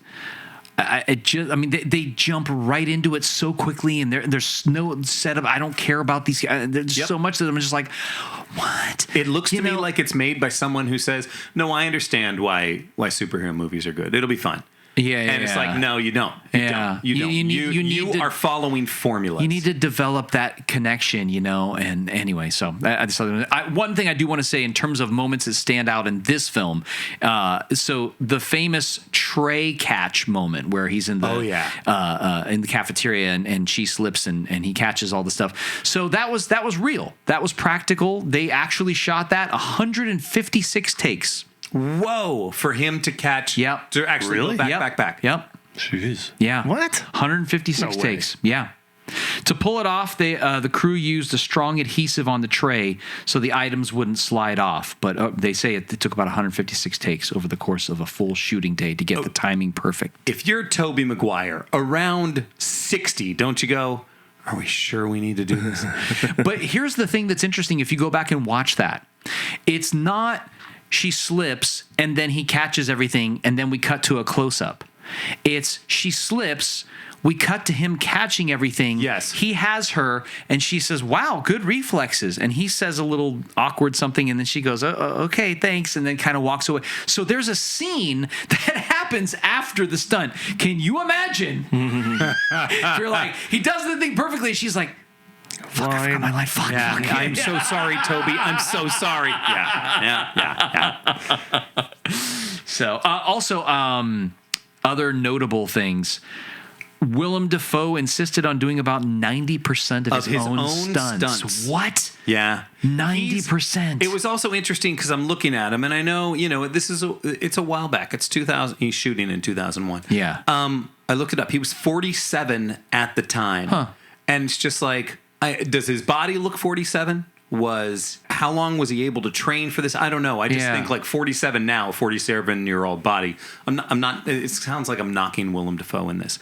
I'm not, because I think he looked great. Yes, but I also think 47-year-olds now don't look like that. Well, I was just going to say it's interesting to me that he was only 47. I thought he was older than that. Yeah, I would have never guessed that he was 47. I agree. He looked older than that. Yeah, I mean, just like at the Golden Globes the other night, Sean Penn is 65 years old. He looks older than Harrison Ford. Yeah. He looks like he's 85 years old. Some hard living, I think. Yeah, no. Nikki Glazer's joke about him was just spot on. Paul, does he have many stunts though? I mean, well, I Dafoe, mean, just the Goblin in general. I mean, I think that flying around in the thing. I bet he was on wires. The whole opening thing with the other doctor, and he breaks out of the thing and he throws the guy and he jumps and all that. I mean, I mean, was he doing stunts that were super dangerous? Maybe not. No, right. Was it too? Good for him. Mission Impossible, no, but I still give the guy credit. Now, Absolutely. obviously, he was up there. He's like, I'm going to prove something. Yeah. Favorite moments, Paul? Favorite moments in this? Well, I think I mentioned not all superhero already films. The Thor's arrival at Wakanda in Infinity War. No, the punch I thought is great because again, just a flash. The fact that he has a comical take on. He's looking at it like, what? Like I have this slow down everything power too. Right. Okay, and then so that's fun to watch. The moment when the bad guy who's going to kill his father goes by or kill his uncle, and thanks. Yeah, that's hard, but that's a good moment. Other big moment, the kiss is probably the most iconic. Fortunately, the fight at the end doesn't have any super iconic moments. It just comes to a resolution. I'm glad you brought it up because I do want to say one of the things as someone who did read some of the comics when I was younger, that whole sequence, that fight scene was very comic book fight, and the look of the torn mask with part of it, Spider-Man, and part of it Peter Parker and all that stuff, and him just getting the crap kicked out of him. Yeah. I really loved all of that scene. Everything about, and I mean, there's moments where he's like, he's trying to spin the web, and he just like, knocks him down. He's just beating the crap out of this kid, and I think he did, and basically he makes a Green Goblin just makes an arrogant false move by being like, I'm gonna trick him, and the thing comes and he just jumps out of the way and basically, and it's like, and then ends it with, "Don't tell Harry." Yeah. I mean, as a parent, right? Yeah. Like, don't tell the kids my sins. Yeah. They don't need to know that. And that goes back to the brilliance of Willem Dafoe, of him playing the dual-sided personality there, of just like, now we're seeing the dad again. I once again, going back to Sam Raimi in that final scene, just as we had talked about with James Cameron with Avatar, of action, then slow-mo clicking the pumpkin behind him, throwing, then regular speed, and the pumpkin in midair exploding, and him turning away and blowing the mask away. Like, I was just like, excellent job of, once again, like James Cameron, of utilizing the tools to really tell this story. Yeah. You do it all at once, and okay, not so much. You do it all in slow motion, not so much. The combination of the two, it's like, oh no, it's just, oh God, as you're watching it take place. That's so interesting. There was something that came up in the research that I thought was fascinating. I don't know if it's how, you never know. Sometimes you see the research and you're like, I don't know how true this is, but this came up and I thought it was interesting. So the film was released shortly after the September 11th attacks, and there's a scene on the bridge when basically the New Yorkers are getting pissed at the Green Goblin for putting all these kids at risk and all this stuff, and and the guy says, you mess with one of us, you mess with all of us, and what I love about that moment, and they mention this, which is basically like this was a spirit, this was a time where really people had come together, especially obviously in New York after this terrible tragedy, and I thought they captured the spirit of that in such a great way in that moment. I really like that moment, and I love that the Green Goblin's like, and Willem Dafoe gets a little melodramatic-y with his voice. Choose, it just gets very, but I do like that he literally very surrender Dorothy. Moment. And he is green. Yeah. I mean, he's got a Mary Jane on one arm, he's got the kids on the other, and he just releases them both. I mean, it's a great evil person moment, because he just doesn't care about either of them. So. Going back to what you were saying about, I do love that moment too, is just hey, New York, we see you, with what happened. But also there were early posters that were made where it was a close-up on Spider-Man's face, and you would see the skyline of New York reflected in his eyes. Well, it had the two towers. After 9/11, they pulled all of those. There are still ones out there that exist, and they are a very pretty penny. Interesting. If you try to purchase one or somewhere. Did you see the trailer? The original trailer showed bad guys doing a heist. And they get away in a helicopter. Yes. The helicopter gets caught in a web, and it's between the two towers. Like, and when they pull away, it's between the two towers. Yes, I do recall. I don't even remember that. That's because they yanked it. Yeah. Wow, that's fascinating. Okay, so other iconic moments. I'm glad you said "Don't tell Harry." That is an iconic moment. Yeah. That's just such a beautiful moment. Yeah, not what I meant. I meant like iconic image. Like if you just saw that image, was it a storyboard first? I mean, I guess it'd have to have a little caption. Don't tell Harry. Then you'd be like, because I like every time. He has just been like he's stabbed, and he's like, I'm not saying it's not important. I'm just saying, certain images. It's like if you saw just the Jaws fin, you'd be like, that is a great I think we image. covered them all. Wait, one thing I do want to say is when Uncle Ben gets killed, and then he goes after the bad guy, and this is the hero moment where he finally realizes, I have these powers. I'm going to go kick this guy's ass. And the first time he spins the web and he goes up, and then he's like, wait a second, I need to get over there. I'm going to spin the web over there, and he's going towards the building, and he thinks he's going to just hit the wall again, and then he's like, and he's getting closer, and he's like, and then he goes to another wall. Yeah. So then he goes the other way, and he's like, this is how this works. Yeah. This is how I can use this. Oh my God, the realization of all of that is That's so an iconic good. sequence, Sean, but we're looking for an iconic image. I was I would like to talk about the iconic footwear that was in this movie. Oh my God. We were just talking about moments that stood out to us before as well. I think this film has a lot of moments that stand out. She's literally, by the way, Aunt May is literally praying. And then the Green Goblin comes. It's like the devil comes. Yeah. Like it's the scary. That is a spooky, scary moment. Such an image. Like she's like, and he's like, finish it. You know? It's like, oh my exactly. God, I love it. She's like, I'm finishing the prayer. I think if I'd have been her, I'd have been like, finish what? The prayer. I want you to finish the prayer. I don't remember anything. I need to change my pants. What's happening? Oh my goodness. This is certainly a meme-worthy movie, though, because what hasn't I'm a bit of a scientist myself, has taken off, right? As a whole thing. Yeah. All right. Well, we got some quizzes coming our way. We got some fun facts. We got some quizzes. What do we want first? Let's do. What do we normally do first? Fun facts. Fun facts. Right. It's time for fun facts. Set it up again. Okay. It's time for fun facts about Spider-Man. 2002. This was the very first Marvel movie to showcase the flipping pages on the Marvel logo. Oh. Yeah. Hadn't had that before. On the which is Marvel pretty logo, cool. yeah. Yes, yeah. What logo were you? Well, now it's Sony. Marvel Studios. Right? Oh, I think gotcha. mostly. Oh, right. Yeah. They do that. There you go. Dr. Octopus was in an early draft of the script to appear as a second bad guy, but later on in pre-production, it was decided that he would just be reassigned to Spider-Man 2. And by the way, great choice on their part. That's one of the things that I hated, and I still to this day sometimes get annoyed by. Too many bad guys, too much chaos going on. You don't have enough time to establish this person or that person, and then you're like, unless it's justified, and that's why I go back to No Way Home. Yeah. Of just like, it is justified. Yeah. We're bringing in each one of your arch villains to deal with this. But this is something you guys talk about with Marvel a lot, and I do agree with, which is they do a great job of setting all this up. We've already set all this up. True. We already have a connection with all this stuff. Yeah. So, you're inviting dinner guests that you already know. Yeah. The MCU just threw all that out the window, because by the time we got to Batman Forever, and you're like, okay, well, now we got Poison Ivy, and we got Batgirl, and there's too much. Batman and Robin, or maybe it was that one that had Poison Ivy, but there were too many. Yeah.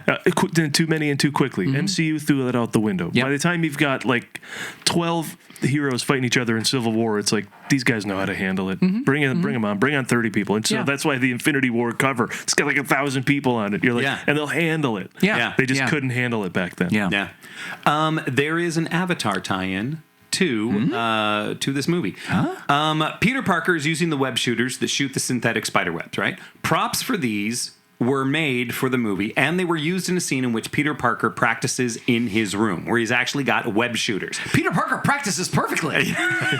However, when it was decided that the web fluid should be organic spider silk coming from his own wrists, they actually reshot the scene. And this was a concept that James Cameron wanted to do when he was in development for a Spider-Man film once upon a time. I love that. How would you like to see a James Cameron Spider-Man film? First off, it'd be like 6 hours long, right? Right. Like we can all agree on that.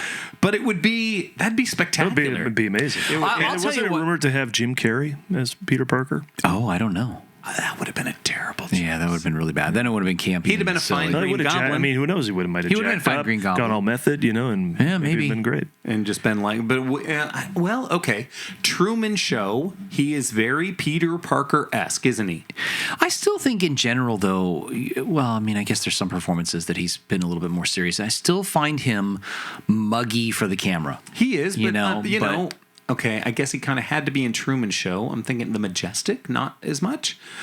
Interesting. I don't ever recall ever hearing about that. I heard that. Yeah. By the way, just to answer your question, I would love to see a James Cameron Spider-Man. What I would love to see, and I would love to see this with Batman as well, sort of the Batman Beyond story. I'd like to see these characters age. I'd like to see a middle-age Spider-Man. What is that life like?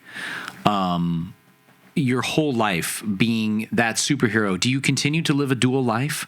At some point, do you go, I gotta gotta come out as who I am and just say I'm Spider-Man. And I'm here to help. You know, I mean, I'd love to see a maturity. That's one thing I feel like in almost all these superhero storylines that we never really get to see is a maturity. Maybe we get it a little bit with Iron Man. That's one of the things. Oh, Logan too. Logan, yeah. That's one of the things I do like about Iron Man, though, is he comes out and he's like, literally wasn't the first film. He's like, I'm Iron Man. Yeah, at the very end of it. Yeah, absolutely. Just like, well, I like that. But so anyway, I would love to see what James Cameron would do with a middle-aged Spider-Man. What would that storyline be? Does he have a kid? Does he, what is that life? I mean, I don't know. Spider-Man into the Spider-Verse. Well, yes, they cover all of it. And he's middle-aged, and he has a kid, and he's divorced, and he made bad decisions, and he doesn't have much money. Right, but I'm just saying. I thought that was fantastic. I was like, oh my God, I love this. Oh, by the way, this is the guy who used to be a hero, and now he's just not. But God, throughout this movie, he tries. He really does try. So, by the way, I think I agree, and they do a great job of showing that, and I love those movies. By the way, I know we're not covering those in this, but I do love the Spider-Man Across the Spider-Verse movie, and is that the first one, second one, whatever. Into the Spider-Verse is the first. Across is the second. So, Across the second. First of all, the other thing I want to say is I love the character of Miles Morales. I would really love for them to do a live action version of the Spider-Man with Miles Morales. And here's my pitch: that what they should do is in the next Spider-Man Across the Spider-Verse, whatever, it should look, since they always talk about interdimensional, whatever, different things, the very last thing should be him falling into a reality, a live action, and him just waking up, and we see a live action version of Miles Morales, and he just looks at it and he goes, "Oh shit!" And then that's the end of the film. That'd be great. And that brings us into a live action Miles Morales universe, which would be awesome. Well, once again, since we're not talking about that movie, let me tell you about that movie real quick. Into the Spider-Verse. Are we on the Sean talks about something other than the movie? That's exactly. I had so many friends who had seen it who were like, "No, it's really good. You'll like it." I'm like, "I'm sure it's good." And they're like, "No, you're really going to like this movie." And I didn't see it in the theater. And yeah, I didn't. Wow. And then it was like our friend Lee Royal was like, who's a huge Spider-Man fan. He's like, "Justin, I know you are going to love this movie." I'm like, "I'll get to it. And he's like, "You need to watch this now." I'm like, "I will get to it." And I was literally on a flight to Boston, and this is months after it had gone away. It's now on the plane, right? And I went, I have 6 hours flying to Boston. All right, let's watch this thing, and I was hooked in 2 minutes. Yeah. Chris Pine as Peter Parker. I want to see a whole movie about that. Yeah. And then I'm like, watching this film, I loved Miles Morales. I loved Peter Parker. I loved everyone Gwen in Stacy. this film. I mean, every single one. Yeah. I love that Spider-Gwen, film so much. I watched it, credits rolled, I started it over, and I watched it again back to back on that flight to Boston. I think I told you, actually. I think you did, as soon as I landed, I'm like, Sean, I just watched Into the Spider-Verse. And that movie has everything. It has so much heart. Yeah. And one of my favorite lines from that movie is Peter Porker's. It's Spider-Pig. Spider-Pig saying, "Before I go, I want you to have this." And he pulls a giant hammer out of his pocket and gives it to him. And he said, "I keep it in my pocket." It's just like, and then, do you remember his final line before he jumps into the vortex? No. Do you remember Peter Parker's final line? No. "That's all, folks." Oh, yeah. And I was like, he said it, and I'm laughing, and I'm tearing up at the exact same time. Now, once again, you're on a plane, so everything's emotional because of the change in cabin pressure and all that jazz. But I was just like, thing? Really? oh my God, I love that movie. Yeah, that movie. It is truly. Why would you want those guys to do a solo movie? The other guys who got fired from Solo. Yeah. Oh, right. Yeah, exactly. I mean, we could go into a whole thing about that because that's such a Why don't you, Sean? Well, I'll just say this: I think that there was so much that they can bring. There's so much that they can bring to a film. We're talking about Lord and Miller. Yes, they're so creative. They think outside of the box, and I think it's really tough when you combine this sort of improvisational style that they have in a Star Wars production schedule. For those of you that aren't following, because You may not be. We're talking about the film that was called Solo. That was about Han Solo. Lord and Miller were originally. It was about a young Han Solo. It was an origin story. Lord and Miller started making the movie. There was Sean, a you lot ever of get improv. pizza up in Burbank? Because I got a number of different There places. was a lot I of could recommend improv that was for taking you. place on the set. Not just and Dino's, but 'cause a lot Kathleen of people Kennedy go to didn't like Dino's. that because literally they're love any kind of improvising pizza, so canon pizza's for good. Star Wars. Yeah. And Pinocchio's one she of my didn't like favorite it, so they Italian ended up places, but taking the I dailies. never get pizza there. And I they never- said, We we should just try it, don't though. like I mean, what you guys are next time doing. we So go they there. threw him out, and then what they Lead did to is they get said, the hey, full-on Ron pizza there Howard, at a so counter we just service. come in and Lost fix all this 4 of film. our audience members. And Ron Howard came in to finish the Solo movie. That's true. Which, by the way, I still think he did a great job with the film. If you go and watch it, it's a fun ride. I think it's fun. Do I think it's as fun as what Lord Miller would have given us? No, I definitely don't. I mean, they went back and reshot what 80% of They what reshot a lot. It would be interesting to see what we would get someday. I am hoping we I will hope get so. to see it. Just like someday we're probably going to get a Batgirl. Now that Netflix is purchasing. Then they said, "Fine, we're fired, but we'll go win an Oscar." Yeah, which yeah. they did, Sean. Yeah.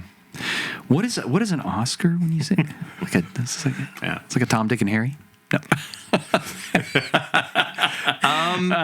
Just kidding. Fun fact. Oh, the I will last say, fun but fact. wait, I got one more thing to say about this. Spider-Man Noir, right? Is that the name of the character? Yes. Oh, they're doing a that'll be Nick live Cage, action right? Nick Cage. Yeah. I auditioned for that. Oh, really? I auditioned for that, and I didn't even know I was auditioning for. I was just playing a bartender. It's just like it was like, okay, we're setting this time. I'm playing a bartender, and I'm talking to Nicolas Cage. I knew it was a Nicolas Cage film, and I auditioned for it. I'm like, oh, okay, all right. And then so many auditions. You send in your tape, you don't hear anything. And then I was later talking to someone else who had auditioned for it, and they're like, yeah, so pretty wild, Spider-Man Noir. I'm like, oh yeah, what about it? And they're like, oh, didn't you audition? I don't think I did. You didn't do the Nicolas Cage. And I was like, oh my God, that was for Spider-Man Noir? I don't know. Maybe I had to put more time into it. Had I known that? I don't know. But I was like, holy Get this crap. done at 6 a.m. before I got to go. He's going to make choices. Yeah, It's gonna be great. exactly. All right, my final fun fact about Spider-Man. When Peter Parker is testing out his webbing for the first time, he says several classic catchphrases belonging to any superhero character that he could think of. Yeah. They were all improvised. Now, if you've seen the film, you know that they're almost exclusively DC Yes. catchphrases. He says Shazam. Shazam. He says Shazam. He says up and away, Web.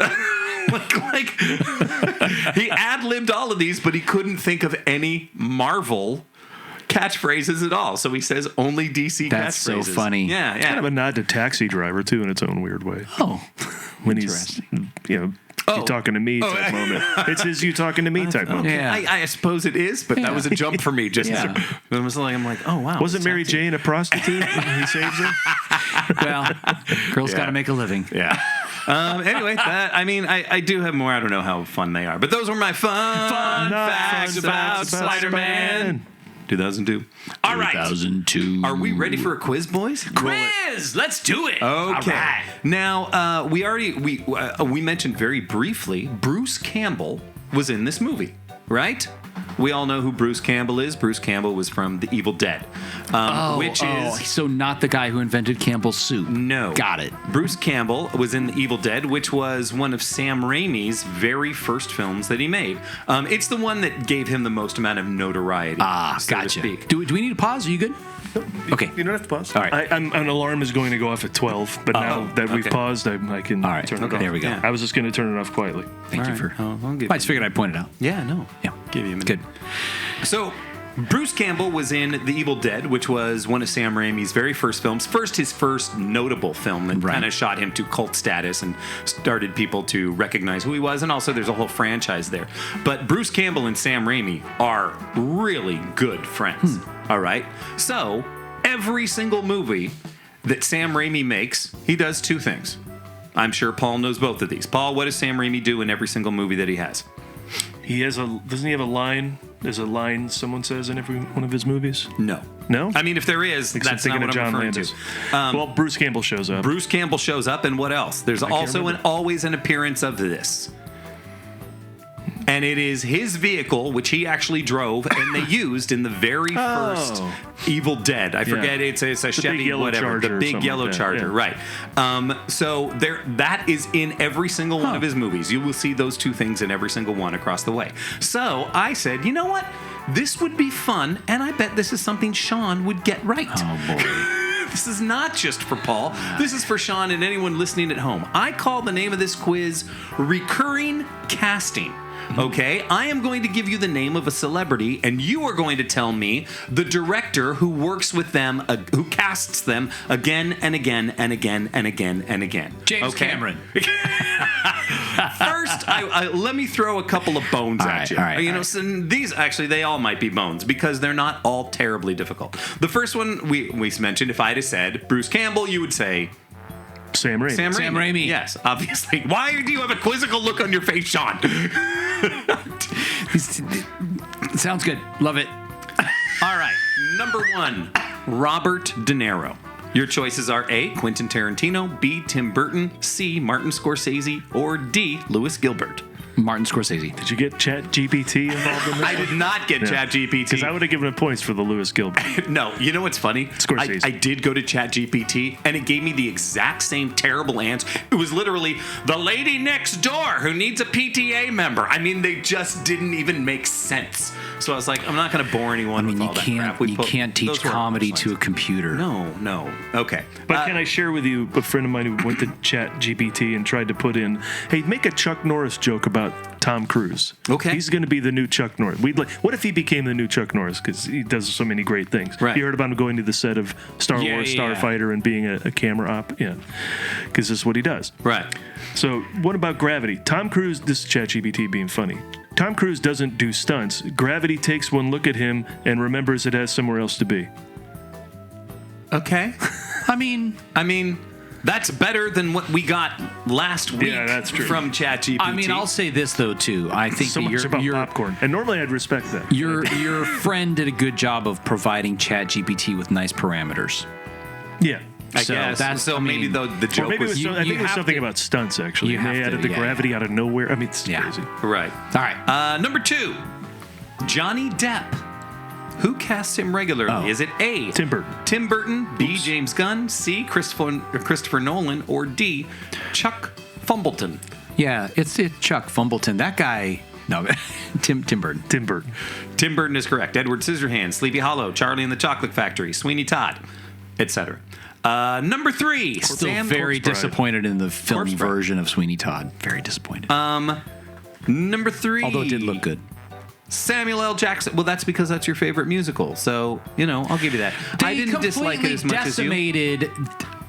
The thing about Stephen Sondheim as a composer is he would write these amazing choral moments, the huge songs, and all of that stuff was decimated That's for the motion interesting. picture. Yeah, you're they right. only did the solo songs, and even the solo songs were sort of okay. And I love Helena Bonham Carter. I think she's an amazing actor. I think it would have been nice to have a big singer in that role. I will say this. It's like she does what she does best, but there was a moment I was like, don't just do you, because right now I think you're intentionally trying not to do anything Angela Lansbury did, and I see you as being able to do you, but integrate one or two things that she did. Yeah. I think she went too far, and hey, I'm not Angela Lansbury. And I thought, I thought that Johnny Depp was great, but they did change the keys. I think of some of the songs for him, but then Borat. Who's Borat? What's his name? Sacha Baron Cohen. Sacha Baron Cohen, and him as Pirelli. They definitely changed the key for that. Yeah. And it's like, this is one of the big, huge, seriously, if you can't get somebody who can sing the song, then you can't get that person. You need to get somebody who can sing the song. Russell Crowe in Les Mis. Oh, yeah. It's like, no. Great actor, awesome you're not actor. a Javert. No. You awesome can't actor. sing Javert. No. Yeah. No, that was the one, yeah. That was hard. All right, number 3, Samuel L. Jackson. A, Tim Burton. B, Quentin Tarantino. C, Paul Greengrass. Or D, Bartholomew McFluff. Quentin Tarantino. Quentin Tarantino. Pulp Fiction, Jackie Brown, Django Unchained, The Hateful Eight. There are a few more in there. That's as far as I went. Voiceover in Inglourious Basterds. But yeah. Oh, yeah. Yeah. God, I love that movie. Yeah.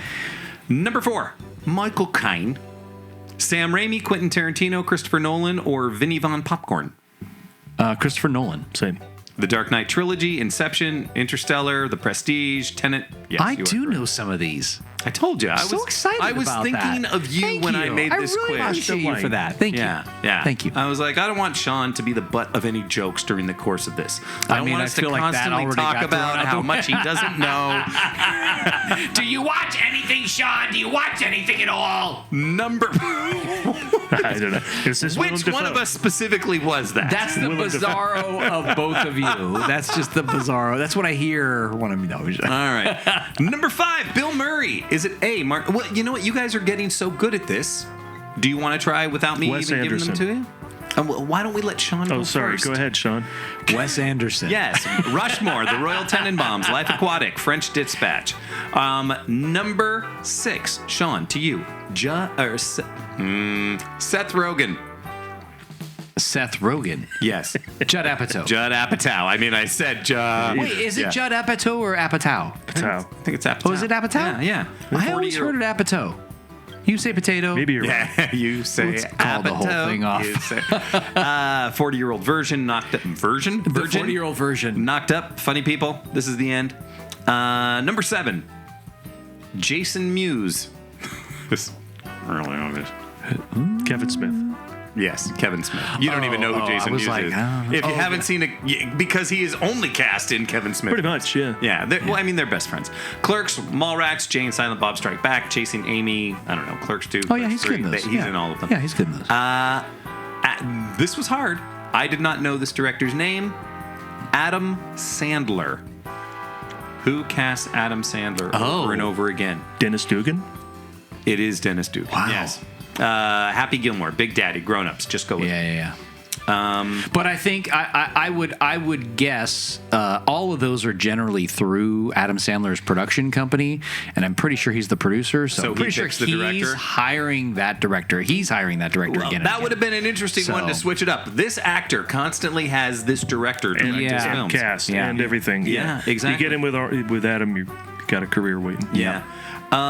Matt Damon. Let him answer first. I have no. Let's hear the options. Okay. Kevin Smith, Steven Spielberg, Paul Greengrass, or Bobby McBlobby? Oh. I mean, I don't know. And you could say Paul Greengrass, but 4 of those movies were, or 3 of those movies were born. Right? Yeah. Yeah. But then Green Zone as well. So, but Spielberg put him in Saving Private Ryan. Did he do anything else with Just- Spielberg though? I can't think of it. Yeah. He's So probably used in more Nolan Greengrass. movies. Greengrass. Yeah. Yeah. Greengrass. Ben Affleck. Oh. Who has cast Ben Affleck a lot? No idea. I want to go back to Kevin Smith. Yeah, Kevin Smith. Okay. They're buddies. They go back a long way. Your choices were James Gunn, Kevin Smith, Martin Scorsese, or Sir Reginald Wigglesworth. Oh yeah. Mallrats, Chasing Amy, Dogma, Jay and Silent Bob Are these reboot. cats, by the way? The 4th ones? Is that the through line? These of are this? just cats. The These are 4th cats. option will be a cat. Pretty much. I wasn't thinking cat names. I was just thinking dumb names. They could work for a I cat. bet they are all cats. Some of them were puns. They're not. They're not things that are going to make me laugh hysterically. You're not proud of these, Yeah, I'm right? not proud of them, so that's why we're moving on. But in all honesty, I could have done anything, and it would have been better than ChatGPT's last week. You're not wrong. You know what? I'll insert my own ChatGPT for this one. I don't know what that means. Who has cast John Goodman the most? Wes Anderson, Tim Burton, the Coen brothers, or D, the child who keeps screaming, "Where's my mommy?" in the supermarket? Now, why do you use 2 people you've already used and then one you haven't? Because now we know it's the Coen brothers. Plus, I know it's the Coen brothers. It's the Coen I used brothers. Kevin Smith more than once. Yeah, but you shouldn't. Next one. Paul's assignment is Paul has to come up with Paul a has quiz. to do the quiz. That not only has to be entertaining, but has to be suitable for Sean and I. Because Paul will say, all right, in the 1932 Oh my God, film. right, yeah. Yeah. Does he answer Au revoir, basket enfant? case. You can only see it at the Academy Museum. Right. Was it influenced by French Nouvelle Nouveau? Right. Or was it German Renaissance? Oh my gosh. Okay. Number 12. We only have 2 more. Tom Hanks. Who has cast Tom Hanks the most? Options.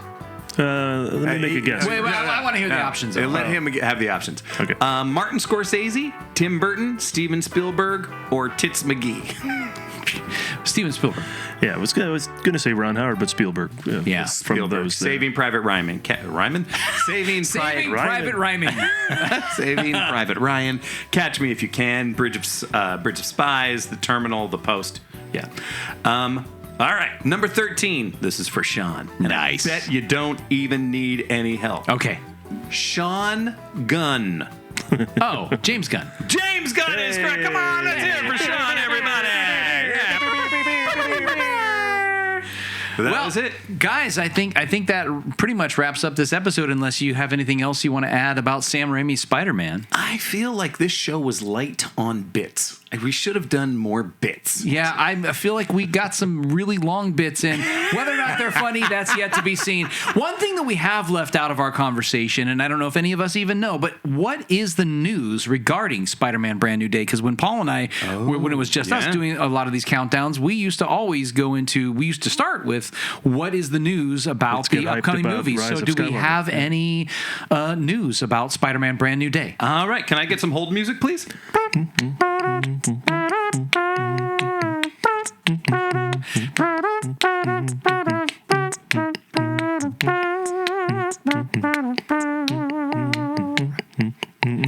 All right. Spider-Man Brand New Day. Tom Holland's next MCU Spidey film wrapped filming in December of 2025. So they have finished filming. So they're done filming.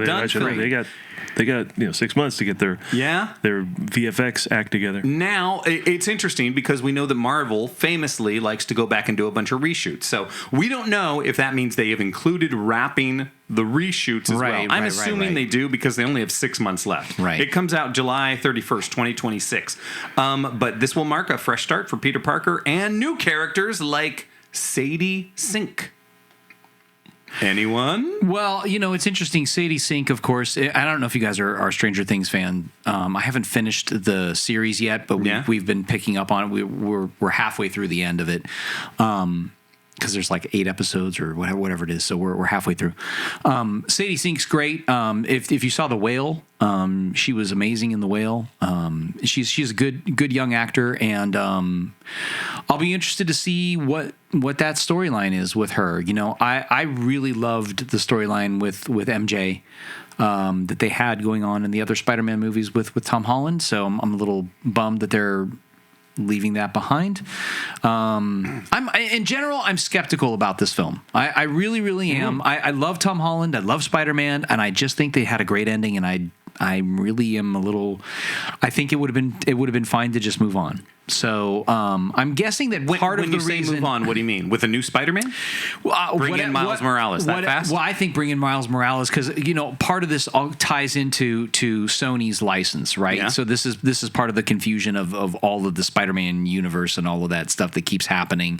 I just think that was such a great ending, but because Marvel is to your points so brilliant, I'm guessing that a lot of the reason this movie is happening is because it's going to tie into where we're headed with Marvel storylines and things like that. So I think this movie probably has a bigger importance than just it being another Spider-Man movie. But I could be wrong about that. They've wiped the slate clean at the end of the last film, so I don't know what the hell's going to go on. It's going to be a major reset for him, and they've already revealed the costume. So the costume has a major reset. Nobody knows who he is, so I think we're going back to although there are rumors that one of the new characters who comes in, Sadie Sink's character, knows his true identity. Oh. So now she's the new one. But I don't know. Everything is indicating that this is going to be a tentpole leading up to Avengers Doomsday. Yeah. So I think there's going to be a lot in here that is very important. I also think we're probably going to see in this film, more so than other Spider-Man films, I think we're going to see crossover.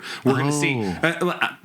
we know Punisher is in it, right? So that's major. I didn't know that. Oh, that's awesome. Yeah. There's your news, Sean. Yeah, Oh, man, that's are major you news. serious? Yeah, That's awesome. I mean, that's like 6 months ago. But here's the thing about that, which is I haven't going been to following any of the news, to be honest. The only thing I saw was the release of his new outfit. That was the only thing I saw. They announced that Punisher's going to be in it. Apparently, it's a major part. And what's wild to me about that is Punisher is a very different style. Yeah. It's a very different kind of superhero than Spider-Man is. And now we're going to have, John Barenthal fighting or working with. I don't know their relationship. Yeah. I think it's fascinating. All the things that point to this being a really great movie. I'm excited for this. I don't I'm doubt very that it's going to excited. be a great film. I just, from a storytelling point of view, gosh, it was just such a tragic, wonderful ending in the last film that Well, so was Toy Story 3. Toy Story 4 is awesome. You're right about that. So You're in the not- right hands, you're not wrong. Marvel and Pixar, I think we're good. Have you watched the Doomsday Clock they put on YouTube? No. You know how the little clock they have at the end of every trailer? Yeah. Now this is just the clock counting down. Last time I went there, 902 people were watching the video. Just to give you an idea of the draw of Marvel. Just checking crazy. in It's to just watch the clock. it's just counting down, and it will be a live YouTube video. It's got to be the longest live YouTube video ever Right. for a year. For the Right. year, Yeah. it will be just counting down. That is hilarious. So- What was the Doomsday thing that I sent you guys? I was like, okay, now I'm excited. What was that one? X-Men trailer with, yes. by the way, Okay. Cyclops in classic uniform. In Yes. classic uniform. Marvel Studios And knows how to do it right. If you As want to a take it comic- apart, did you notice what was behind him? No. Giant feet are walking behind him, and that's when he rips it off. So I'm guessing, I'm like, okay, these are Sentinels or something, Or, and Galactus, Or maybe. I guess maybe he's fighting a Galactus. It's whatever is behind him is very big, and I'm guessing that's why he just unleashes. He's like, I'm going to kill everything around me. Well, and that image is so comic book. Oh, yeah. That's such a great comic book image. And It's I iconic. meant what I said. That one got me more excited than the Steve Rogers one. I like the Steve Rogers one; it was fine. But that one, I'm excited about seeing X-Men again. I love the X-Men And series. they've announced everybody that's coming back. I mean, there's so many announcements. so which are great. I'm so excited for. My understanding that's going to be Patrick Stewart's last motion picture. Is that correct? That he's retiring after this? Oh, I didn't know that. But That's I what will I say had certainly this. could. Are we going to see, does that mean we're going to see Professor X die for a fourth time on screen? Yeah, I mean, who knows? I mean, it's a little absurd. One of the things that I have enjoyed are all the memes that are coming out because they keep making these announcements of who's showing up. Like we're going to see Famke Jensen as what's her face coming back, as Jean Grey coming back, and so now we're getting memes of Super Grover will return in Avengers Doomsday, or what were some of the other fun Somehow ones? Palpatine will return in Avengers Doomsday. Exactly. In a big monologue, that's just Right, the greatest American hero will return in Avengers I really Doomsday. want to write a reboot for that, but that's Sorry, for it's another happening. show. Oh, is it? Yeah. Oh, I'm so excited! Yes, that's I great. saw it. They've done it before. They've done it before. Oh, they have? Yeah, they shot a pilot a few years back. Oh, well, that's a whole other discussion. I feel like it should just be a movie, but that's just me. The other thing I want to say that's tragically beautiful, tough to sort of accept, I guess. I read Patrick Stewart's autobiography, and in it he talks about Sir Ian McKellen and a conversation that he had with him that just kind of broke my heart, where it was like, they're both aging. Yeah. And there was something that they did together. They were doing maybe Waiting for Godot or something I like saw that. them in Waiting for Godot. So they were doing that. Something about it, and there was a moment that he had with him where he was where Sir Ian McKellen was just like crying, sort of backstage or something, and he was just like, "Are you okay?" And he basically just looked at him and said, "I can see that this is all going to be ending soon." And like Yeah. oh my God, I mean, here's someone who just clearly loves the work, loves, and is embracing that. I mean, they're both older gentlemen. Oh, yeah. Oh my God, this is, and by the way, I celebrate older people doing all this yeah. stuff. I'm going to tell a quick story. I just heard this on NPR that I was speaking of older people. I think there's three of them, three ladies that are on Broadway right now. They're all over the age of 90. And they're all doing shows. Oh, that's awesome. And I'm like, and then they played a clip of one of them singing, and I went, "What? Yeah. She's amazing." Yeah. Yeah, June Squibb is one of them, isn't she? I think so. Yeah, I think that so, might be. Yeah. I was she won an just Oscar. So floored. What is this Oscar thing, you guys? No joke. But it was just for me, it got me excited about life. Because there's so much life to live, guys. There's so much life to live. Speaking of life to live, if you want to live your life hanging out with us, you can contact us on the socials at the Countdown Movie Show. That we're on all the socials. You can find us on X, Facebook, Blue Sky, Instagram, TikTok. Yeah, all of those things. Also, you can go to thecountdownmovieshow.com. We're not on TikTok. We're not on TikTok. Not yet. We're anti-TikTok. But the movie We're also not on Facebook, and we're also not on Blue Sky. Yeah. But we are everywhere. We're actually not on any social media on channels. all of them. No, joking. No, we're on all of them. But if you're having a hard time finding us, you can go to thecountdownmovieshow.com. You can find us there. That'll take you to our YouTube webpage. In the meantime, I think that we worked hard today. I think we really took this very seriously. We focused on this, and we were very responsible. And a lot has happened today. Yeah, I mean, great line. We have a lot of power with this show. We're reaching a lot of people, so with great power comes great responsibility. There you go. All right, we'll see you next time, everybody. Bye. Peace out. Do you hear the people singing the song of angry men? It is the music of I ordered Domino's the other day.